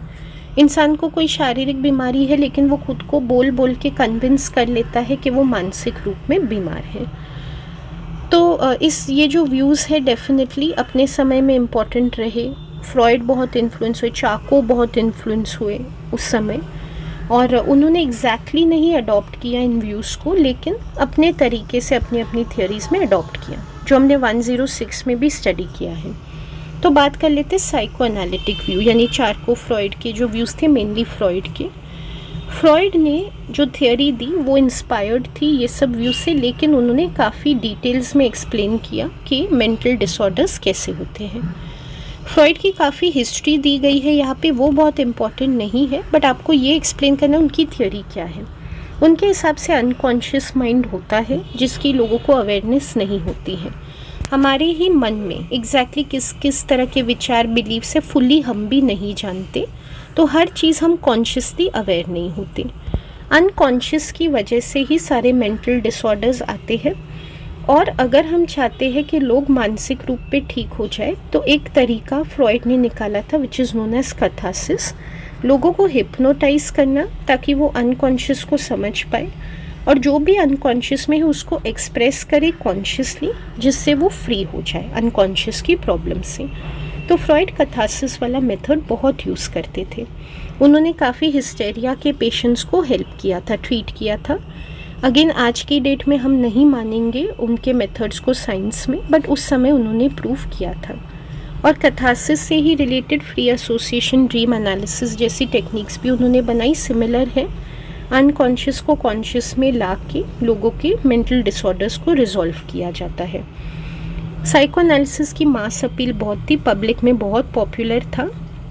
साइंटिस्ट भी उस समय के बहुत कन्विंस्ड और इंस्पायर्ड थे उससे। लेकिन धीरे धीरे साइंटिफिक क्राइटेरिया बदलने लगा, इट बिकेम मोर रिजिड। तो उस समय 1879 में वुंट आए और जैसे फिज़िक्स, केमिस्ट्री जैसे फील्ड्स में साइंटिफिक तरीका यूज़ हो रहा था, वैसे ही साइकोलॉजी में उन्होंने लाने की कोशिश की बाय इस्टेब्लिशिंग अ लेबोरेटरी, जहाँ पर एम्पिरिकल या ऑब्जर्वेशनल रिसर्च हो सकता था। तो एम्पिरिकली वो स्टडी करना चाहते थे मेमोरी, सेंसेशन, परसेप्शन, इस तरह के फैक्टर्स। जो भी 106 में हमने लर्न किया है वही सब हम यहाँ पर भी डाल सकते, it is related. So from there only we can cover these sections. फिर और भी रिसर्चर्स आए, हमें पता है William James, Hall, Cattell, Raymond Cattell, ये सब जो है इन्होंने भी एक्सपेरिमेंटल मेथड को फर्दर किया। अपने अपने तरीके से सबने एक्सपेरिमेंट्स किए और साइकोलॉजी को साइंटिफिक बनाया। विटमर का भी बड़ा कंट्रीब्यूशन रहा है। विटमर ने काफ़ी सारी रिसर्च और थेरेपी को इनकरेज किया है। अगेन विटमर जो है साइंटिफिक ही थे, बट उन्होंने फोकस किया बच्चों की प्रॉब्लम्स में और मेंटल डेफिशिएंसीज के साथ। तो इस तरह से एक्सपेरिमेंटल साइकोलॉजी आज की डेट में बहुत फ्लरिश हुआ है। अब नॉर्मल बिहेवियर में इसका बहुत ध्यान रहा है टू एक्सप्लेन अबनॉर्मैलिटी, लेकिन धीरे धीरे हम देख रहे हैं हर फील्ड में इसी तरह के साइंटिफिक व्यू लिए जा रहे हैं विद इन साइकोलॉजी। फिर हम बात करते हैं बिहेवियरल पर्सपेक्टिव के, जो फ्रॉइड के साइको एनालिसिस के बाद आया। ये व्यू आपने स्टडी किया है वॉटसन का और स्किनर, पैवलोव। बिहेवियरिज्म में ये कहा गया है कि सिर्फ बिहेवियर जो हमें दिखता है सीधे सीधे, जो एम्पिरिकली हम ऑब्जर्व कर सकते हैं, उसी को हमें स्टडी करना चाहिए। अनकॉन्शियस, फ्री एसोसिएशन, ये सब को वो नहीं मानते, उन्होंने रिजेक्ट कर दिया क्योंकि ये साइंटिफिक नहीं है। मैं इसके डिटेल्स में नहीं जाऊंगी। अगर आप जानना चाहते हैं, मेरा 106 या 101 कोई भी वीडियो आप देख सकते हैं, उसमें आपको समझ में आएगा। यहाँ पर बात कर लेते हैं कि बिहेवियर पर्सपेक्टिव में इम्पॉर्टेंट पर्सपेक्टिव कौन से हैं। एक तो पैवलोव का है क्लासिकल कंडीशनिंग, वो आप एक्सप्लेन कर दीजिए कि पैवलोव ने कैसे डॉग्स के ऊपर एक्सपेरिमेंट किया और दिखाया कि अगर हम एक चीज़ को दूसरे के साथ एसोसिएट करें, बार बार कनेक्ट करें, तो जो रिस्पॉन्स एक चीज़ को मिलता है वो दूसरे को भी मिलने लगता है, और ये सब ऑब्जर्वेबल है। तो ऑब्जर्वेबल बिहेवियर है ऑफ एसोसिएशन, जो हमें स्टडी करना चाहिए। उसी तरह वॉटसन आए। वॉटसन जो है उन्होंने बात की अगेन क्लासिकल कंडीशनिंग की, वॉज वेरी इंस्पायर्ड बाय पैवलोव। तो उन्होंने लिटिल एल्बर्ट पे एक्सपेरिमेंट किया, जिसमें उन्होंने दिखाया कि कैसे फोबिया या फियर डेवलप हो सकता है बिकॉज ऑफ क्लासिकल कंडीशनिंग। उन्होंने टोटली अबनॉर्मल साइकोलॉजी को रिजेक्ट कर दिया, वो जैसे फ्रॉइड करते थे। उनके हिसाब से वो बिल्कुल ही अनसाइंटिफिक था। तो फिर फ्रॉइड के बाद सबसे ज़्यादा प्रभाव इस फील्ड का पड़ा वॉटसन का, जो 1930s में आए और अमेरिकन साइकोलॉजी में प्रेसिडेंट भी बन गए उनके एसोसिएशन में। स्किनर जो है ऑपरेंट कंडीशनिंग प्रिंसिपल लेके आए। उन्होंने बताया कि हम जो भी करते हैं उसका क्या आउटकम आता है, यानी कि हमारे बिहेवियर का पनिशमेंट होता है या रिवॉर्ड हमें मिलता है, रीइंफोर्समेंट या पनिशमेंट, वो डिटर्मिन करता है कि हम उस बिहेवियर को रिपीट करेंगे या नहीं। अगर हमें रिवॉर्ड मिलता है तो हम बिहेवियर को रिपीट करते हैं, पनिशमेंट मिलता है तो उसको रिपीट नहीं करते। जहाँ तक फ्रॉइड का साइको एनालिसिस है, उसको फर्स्ट फोर्स कहा गया है साइकोलॉजी में, क्योंकि it was the first non biological explanation. Behaviourism को सेकेंड फोर्स कहा गया है। इसके बाद थर्ड फोर्स आया, यानी कि ह्यूमनिस्टिक, जिसने दोनों को ही रिजेक्ट कर दिया। साइको एनालिसिस बहुत ही सिर्फ अबनॉर्मैलिटी पे फोकस था अकॉर्डिंग टू देम, और बिहेवियरिज्म साइंटिफिक था इस तरीके से कि ह्यूमंस के लिए एप्लीकेबल ही नहीं था।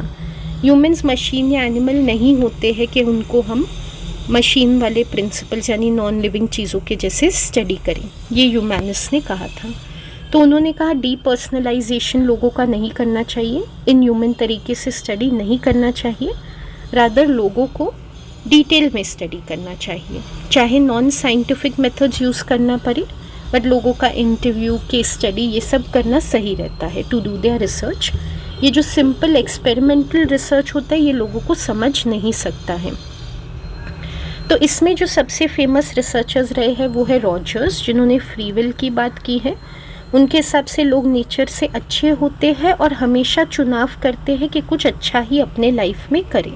और ऑफ कोर्स मैस्लो का नाम भी आप दे सकते हैं, जिन्होंने सेल्फ एक्चुअलाइजेशन का कॉन्सेप्ट दिया है। दोनों को मिला के इनके व्यू को कहा गया है थर्ड फोर्स ऑफ साइकोलॉजी। तो इस पूरे डिस्कशन से हम समझते हैं आज की डेट में 3 फोर्सेस है या अलग अलग नज़रिए हैं देखने को साइकोलॉजी के, बायोलॉजिकल एंड साइकोसोशल, और उनके विद इन भी साइकोसोशल में भी 3 फोर्सेस, 3 अलग पर्सपेक्टिव्स हमने देखे हैं।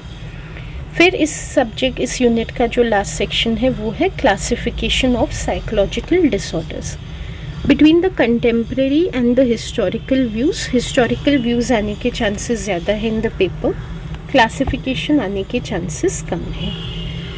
कंटेम्प्रेरी आने के चांसेस थोड़े कम है, बट जैसा आपने देखा दोनों ही ईजी हैं। कंटेम्प्रेरी स्पेशली ईजी है क्योंकि बार बार डिफरेंट सब्जेक्ट्स में हमने देखा है, तो आप रीडिंग भी करेंगे तो ईजिली अटेम्प्ट कर पाएंगे। So there is nothing to skip और लीव इन दैट सेक्शन। शुरू में हमने देखा डायग्नोसिस क्या है, we can mark the definition again. Disorder कौन सा है, स्किज़ोफ्रेनिया है, डिप्रेशन है, ये सब पहचानना इज़ नोन एज डायग्नोसिस। और हमने देखा क्लासिफिकेशन सिस्टम क्या होते हैं, what is ICD and DSM। So we have to know little more about that. तो क्लासिफिकेशन का भी हम डेफिनेशन दे सकते हैं। जो सिम्टम्स ग्रुप होते हैं साथ में, जैसे किसी को स्किज़ोफ्रेनिया है, उस इंसान में एक लिस्ट ऑफ साइंस या सिम्टम्स हमें दिखते हैं, वो सबको ग्रुप करके हम कहते हैं दिस इज स्किज़ोफ्रेनिया डिसऑर्डर। किसी को डिप्रेशन है तो क्या सिम्टम्स होते हैं, दुखी रहता है, खाना खाने का मन नहीं करता है, गिल्टी फील करता है, नींद नहीं आती, तो ये सब मिला के हम कहते हैं ये डिप्रेशन डिसऑर्डर है। तो क्लासिफिकेशन का मतलब वही है, ग्रुप कर देना कॉमन सिम्टम्स को और उनको एक नाम दे देना, जैसे कि डिप्रेशन या स्किज़ोफ्रेनिया। तो ये जो क्लासिफिकेशन सिस्टम्स है ICD और DSM, ये स्टैंडर्ड्स देते हैं जिनको यूज़ करते हुए हम डायग्नोस कर सकते हैं कि किसको डिसऑर्डर है या नहीं, और अगर है तो कौन सा डिसऑर्डर है। अलग क्लासिफिकेशन सिस्टम्स है, हमने देखा एक DSM है, एक ICD है, वो आज की डेट में, पहले भी ऐसा ही था। कोई भी एक एग्जाम्पल हम दे सकते हैं। एंशिएंट ग्रीस की बात करें तो वहाँ पर कुछ फिलोसोफर्स थे जो सोमैटोजेनेसिस की बात करते थे, जैसे हमने पहले देखा। तो उन्होंने कहा, हिपोक्रेट्स ने, कि 4 बॉडीली ह्यूमर्स हैं या केमिकल्स है बॉडी के, ब्लड, खून, फ्लेम जो आपको होता है सर्दी में होता है, येलो ब्लैक बाइल जो इंटेस्टाइन्स में होता है, उसके हिसाब से हम लोगों को कैटेगराइज कर सकते हैं। जैसे किसी के अंदर अगर ब्लैक बाइल बहुत ज़्यादा है तो उसको डिप्रेशन यानी कि मेलांकोलिया होने के चांसेस होते हैं। तो वो बायोलॉजी के हिसाब से ग्रुप कर देते थे, बायोलॉजिकल सिम्टम्स के हिसाब से, और कह देते थे कि ये वाले अगर सिम्टम्स है तो ये डिसऑर्डर है, लाइक दैट। तो आज की डेट में तो ऐसा नहीं करते, अनसाइंटिफिक है ये बातें, रियल नहीं है। बट आज की डेट में अलग साइंटिफिक तरीके से हम क्लासिफिकेशन करते हैं।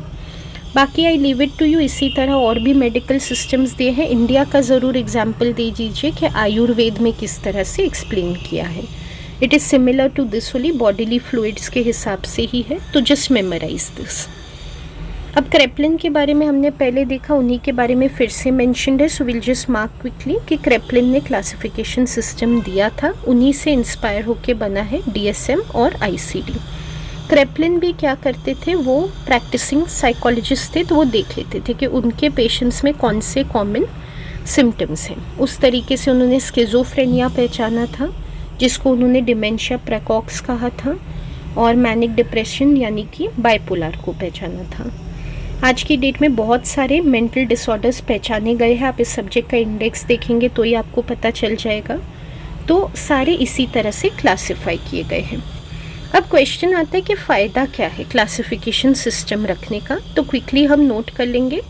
हेडिंग्स में आपको एक्सप्लेन कर दूंगी, फिर आप अपने वर्ड्स में एक्सप्लेन कर पाएंगे।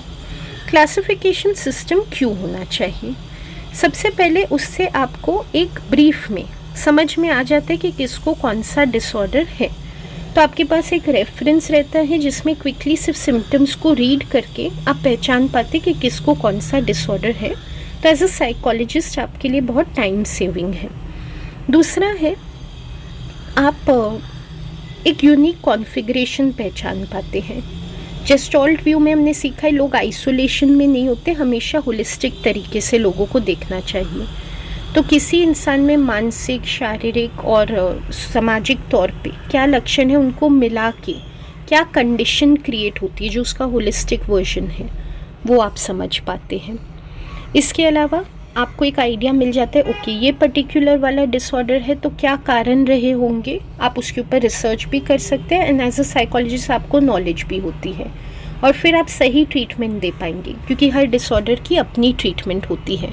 अगर क्लासिफिकेशन नहीं होता और आप नहीं पहचान पाते कि इसको एग्जैक्टली क्या डिसऑर्डर है, तो आप कौन सी ट्रीटमेंट देते, सबको एक तो नहीं दे सकते।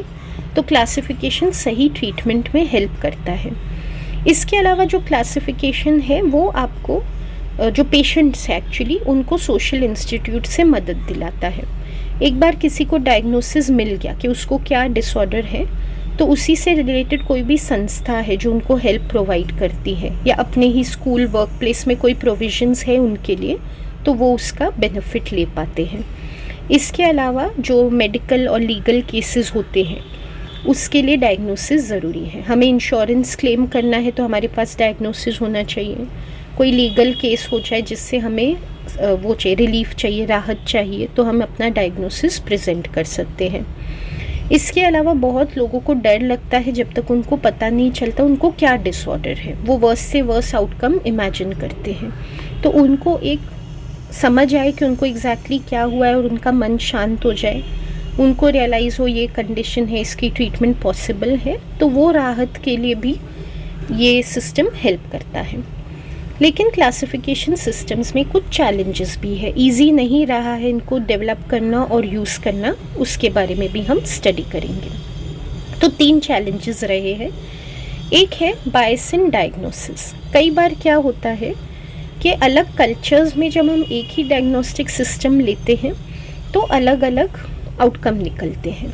तो किसी कल्चर में इंसान पहचाना जाता है एज हैविंग अ डिसऑर्डर और किसी में नहीं होते हुए भी उसको मिल जाता है क्लासिफिकेशन। जैसे कि अगर एक एग्जांपल ले, पहले हमने लिया था इंडिया में अगर हमारे अंदर देवी आ गई तो वो एक कल्चरल फिनोमिनन है, हमारा रिलीजियस बिलीफ है, तो ऐसा तो होगा ही, हमारे कल्चर में ऐसे केसेस देखे जाएंगे। मानसिक बीमारी नहीं है, लेकिन अगर कोई साइकोलॉजिस्ट क्लासिफिकेशन सिस्टम यूज़ कर रहा है तो वो स्किज़ोफ्रेनिक का नाम दे देगा, यानी कि हमारी कल्चर में सिम्टम्स को नहीं समझेगा और अपने वेस्टर्न कल्चर के हिसाब से हमारा वो डायग्नोसिस करेगा। तो इसे बायस कहा जाता है, यानी कि वो वेस्टर्न की तरफ टिल्टेड है या एथनोसेंट्रिक टाइप का सिस्टम है। इसके अलावा डायग्नोस्टिक लेबल हेल्पफुल है, हमने देखा बहुत बेनिफिट्स हमें मिलते हैं, लेकिन एक स्टिग्मा भी उसके साथ आता है, हमारा नाम खराब हो जाता है क्योंकि सोसाइटी इनसेंसिटिव है। सोसाइटी में क्या होता है, लोग हमें मजाक उड़ाएंगे अगर हमें कोई मेंटल डिसऑर्डर है, पागल कहेंगे, कई लोग डिस्क्रिमिनेट भी करेंगे, जैसे जॉब नहीं देंगे, घर नहीं मिलने देंगे हमें, तो इस तरह के कॉन्सिक्वेंसेस फेस करने पड़ते हैं। इसके अलावा रिलायबिलिटी, वैलिडिटी के बहुत इश्यूज़ रहे हैं, जैसे कि बहुत सिस्टम में आगे भी हम देखेंगे क्लैरिटी नहीं है। 2-3 डिसऑर्डर है जिसमें सिमिलर साइंस एंड सिम्टम्स है, तो इंटरव्यू लेने के बाद भी साइकोलॉजिस्ट को समझ नहीं आता एग्जैक्टली पेशेंट को कौन सा डिसऑर्डर है, मतलब क्राइटेरिया इतने क्लियर नहीं है कि हम सेपरेट कर पाए 2 डिसऑर्डर्स को। कई डिसऑर्डर्स का ओवरलैप है, डिस्टिंग्विश करना मुश्किल है, जैसे मैंने बताया ये एक प्रॉब्लम है। और दूसरा है कई बार रिसर्चर्स को सब्जेक्टिव जजमेंट यूज़ करनी पड़ी है, तो मतलब जिस तरह से क्राइटेरिया लिखा गया, supposing loss of appetite, exactly loss of appetite का क्या मतलब है, कम खाना, कम खाने की इच्छा होना, मेन मील्स नहीं खाना, क्या है इसका एग्जैक्ट डेफिनेशन। तो साइकोलॉजिस्ट को सब्जेक्टिवली अपनी अंडरस्टैंडिंग के हिसाब से डायग्नोस करना पड़ता है कि ये वाला सिम्टम लॉस ऑफ एपेटाइट है या नहीं। तो इस साइकोलॉजिस्ट के बदले कोई और साइकोलॉजिस्ट होता तो वो कोई और ओपिनियन देता, तो रिलायबिलिटी या कंसिस्टेंसी कम हो जाती है। तो इस तरह की चैलेंजेस भी हैं। रिलायबिलिटी, वैलिडिटी के आप जनरल डेफिनेशंस दे के भी यहाँ पर एक्सप्लेन कर सकते हैं। अब हम आ जाते हैं थोड़ा मेमोराइजेशन की तरफ, और ये इम्पोर्टेंट सेक्शन है। 2 क्लासिफिकेशन सिस्टम DSM ICD किसने पब्लिश किया हमने पहले भी मार्क किया है, तो जस्ट मार्क क्विकली अगेन, आप रिवाइंड करके देख सकते हैं, मैंने पहले भी एक्सप्लेन किया है। इनके फर्स्ट एडिशंस कब आए और आज की डेट में कौन से एडिशंस हैं, ये आपको मेमोराइज करना है। ये बार बार रिवाइज होते हैं, तो पहली बार कब आए, और हमारी बुक थोड़ी आउटडेटेड है बट करंट जो एडिशन है वो भी लिखा गया है। मतलब अगर बोला जनवरी 22 में आया है तो मतलब हम कह सकते हैं कि आ चुका है, या जैसे टेक्स्ट बुक में दिया वैसे भी लिख सकते हैं, नो इशू। फिर जो पहले एडिशंस में है उनमें क्या डिफरेंस था, आज की डेट में क्या है, थोड़ा बहुत दिया गया है, if you want you can write it, but ज़्यादा इम्पॉर्टेंट है कि आज की डेट में जो लेटेस्ट एडिशन आया है वो क्यों आया है, पहले एडिशंस में कौन सी कमी थी जिसकी वजह से आया है, वो हम क्विकली मार्क कर लेते हैं। ये पूरा टेबल एग्जैक्टली मेमोराइज करना है with name of edition and the year. तो पहले आया DSM फर्स्ट 1952 में, रिसर्च के हिसाब से नहीं बना था, फ्रॉइड की साइकोडायनामिक थ्योरी के हिसाब से बना था, जो बाद में अनसाइंटिफिक घोषित हो गई, तो इसको रिवाइज किया गया। एक माइनर रिवीजन आया 1968 में, फिर 1980 में इसको रिवाइज किया और साइकोडायनामिक थ्योरी पे जो डिपेंडेंस था वो हटा दिया। इसके बदले 5 एक्सिस या 5 कैटेगरीज बनाए गए, जिसमें सिर्फ सिम्टम्स के द्वारा डिसऑर्डर को क्लासिफाई किया जा सकता था, rather than according to psychodynamic theory. फिर DSM 3 आया जो कि रिवीजन था, DSM 3R आया जो कि रिवीजन था DSM 3 का। बीच के जो 2 वर्जन एंड ऑल है वो यहाँ पे डिस्कस नहीं है, so you don't need to remember, वो सब माइनर रिविजन्स थे। तो रिलायबिलिटी थोड़ी कम थी DSM 3 में, तो उसको रिवाइज किया 87 में। फिर DSM 4 आया, इसमें जो पहले डिसऑर्डर्स नहीं थे धीरे धीरे रिसर्च से पहचाने गए वो इंक्लूड किए गए। फिर DSM 4 TR आया, उसमें भी कोई नया एडिशन सच नहीं था, माइनर रिविजन था, लेकिन और फैक्टर्स डिसऑर्डर्स से रिलेटेड कि वो कितने लोगों में पाए जाते हैं, व्हाट्स द प्रेवलेंस, कितने चांसेस है ठीक होने के, या कौन से डिसऑर्डर साथ साथ में चलते हैं, कोमॉर्बिडिटी, वो सब एक्सप्लेन किया गया है। लेटेस्ट वर्जन है DSM 5 TR, हमारे टेक्स्ट बुक में DSM 5 तक है, जिसमें सब टाइप स्पेसिफायर पे जोर दिया गया है। तो यहाँ तक हमें याद रखना है। अब जो है बता रहे DSM 4 TR के कुछ लिमिटेशंस थे जिसकी वजह से DSM 5 आया है, तो क्विकली हम देख लेंगे। सबसे पहले जो DSM 4 TR था उसमें सब्जेक्टिव जजमेंट हो सकता था, जैसे हमने पहले देखा, आई हैव एक्सप्लेन्ड, वही बात यहाँ पर भी बोली गई है। क्लिनिकली सिग्निफिकेंट या मार्केट क्या होता है वो साइकोलॉजिस्ट को खुद डिसाइड करना पड़ता था, so many times it was not very correct. दूसरा है कि डिसऑर्डर्स को कैटेगरीज देखा जाता था, या तो किसी को स्किज़ोफ्रेनिया है या तो नहीं है। एक डिग्री हो सकती है स्किज़ोफ्रेनिया की, यानी कि वो कंटिन्यूम पे हो सकता है, कोई दूसरे से ज़्यादा अफेक्टेड हो सकता है, कोई सिवियर स्किज़ोफ्रेनिक हो सकता है, कोई माइल्ड हो सकता है, इसकी पॉसिबिलिटी नहीं थी DSM 4 TR में। तो एक्यूरेट रिप्रेजेंटेशन नहीं था ऑफ मेंटल डिसऑर्डर्स कैसे होते हैं, मेंटल डिसऑर्डर्स कैटेगरी वाइज नहीं होते हैं।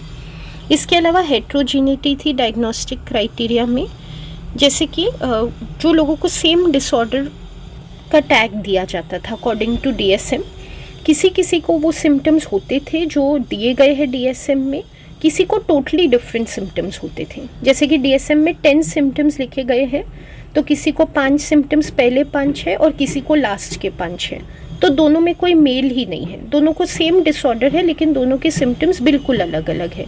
तो ट्रीटमेंट में बहुत कन्फ्यूजन होता था, फिर किस वाले को कौन सा ट्रीटमेंट दें। इसके अलावा सारे सिम्टम्स को इक्वल वेटेज था।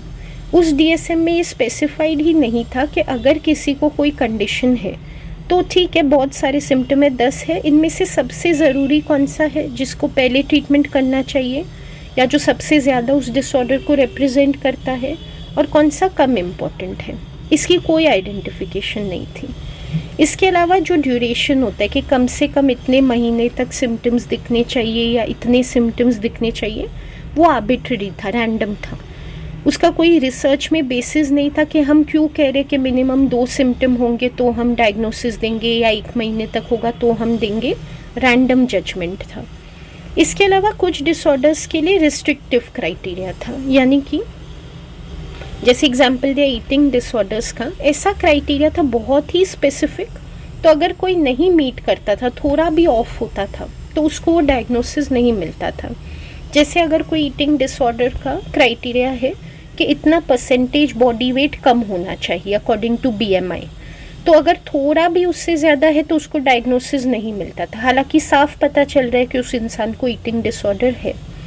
इसके अलावा कुछ ऐसे डिसऑर्डर्स थे जिसका अननेसेसरी क्लासिफिकेशन हो रहा था, जैसे कि कुछ ऐसे हम कह सकते हैं जो मेंटल कंडीशंस नहीं है तो भी उनको मेंटल कंडीशंस मान के चलना। एग्जाम्पल दिया गया है इरिटेबल बॉवल सिंड्रोम, एक फिजिकल कंडीशन है, बॉवल रिलेटेड है, एक्सक्रीशन रिलेटेड, बट क्योंकि उसका बॉडीली कॉज नहीं मिल पा रहा था तो कहा गया कि वो साइकोलॉजिकल है, बट आज की डेट में समझा गया है कि ऐसा नहीं है। इसके अलावा सोशल फैक्टर्स को नहीं रिकग्नाइज किया गया है ठीक से।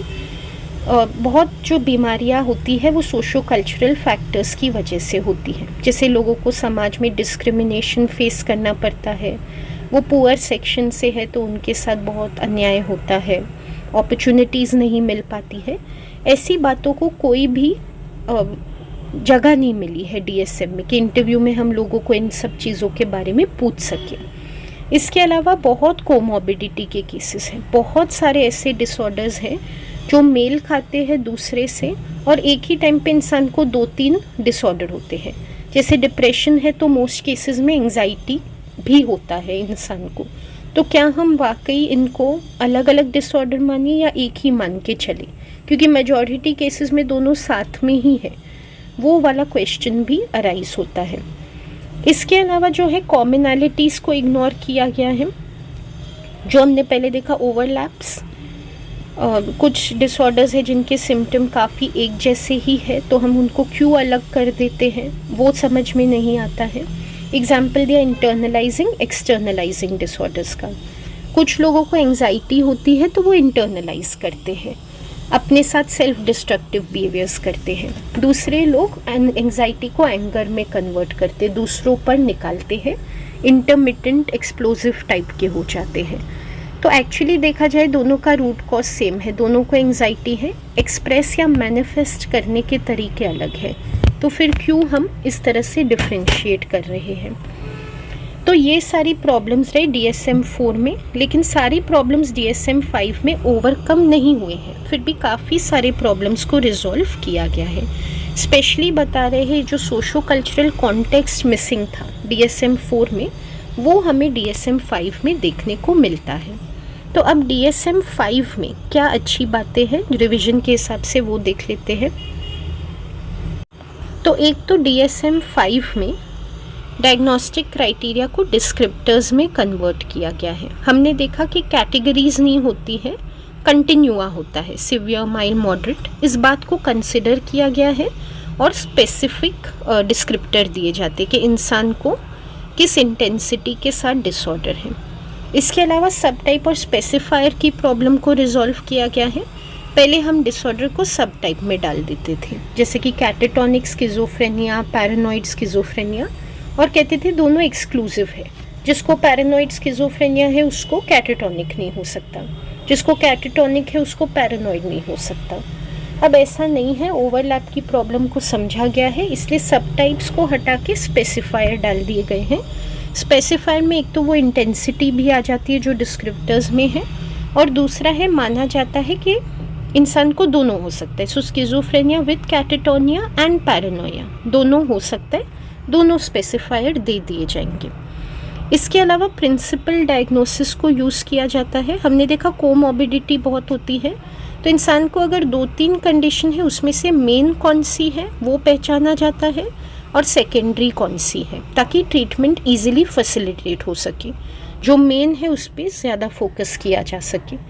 और प्रोविजनल डायग्नोसिस के लिए जगह बनाई गई है कि अगर अभी जब कोई साइकोलॉजिस्ट के पास आया है, इतने सिम्टम्स क्लियर नहीं है कि हम डायग्नोसिस कर सकें, तो भी मोस्ट लाइकली कंडीशन कौन सी है वो पहचान के हम उसको फ्यूचर में हो सकता है ये डायग्नोसिस निकल के आए, इस तरह का हम पहचान दे सकते हैं। That is known as provisional diagnosis. इसके बाद this section I leave it to. DSM-5 में कौन कौन से डिसऑर्डर्स पहचाने गए हैं उसकी एक लंबी सी लिस्ट है, उसमें से कोई भी 4-5 आप याद कर लीजिए। अब DSM में हमने देखा था साइकोलॉजिकल डिसऑर्डर की क्या डेफिनेशन है। यहाँ पर ICD में साइकोलॉजिकल डिसऑर्डर नहीं बल्कि ICD का ही डेफिनेशन दिया गया है।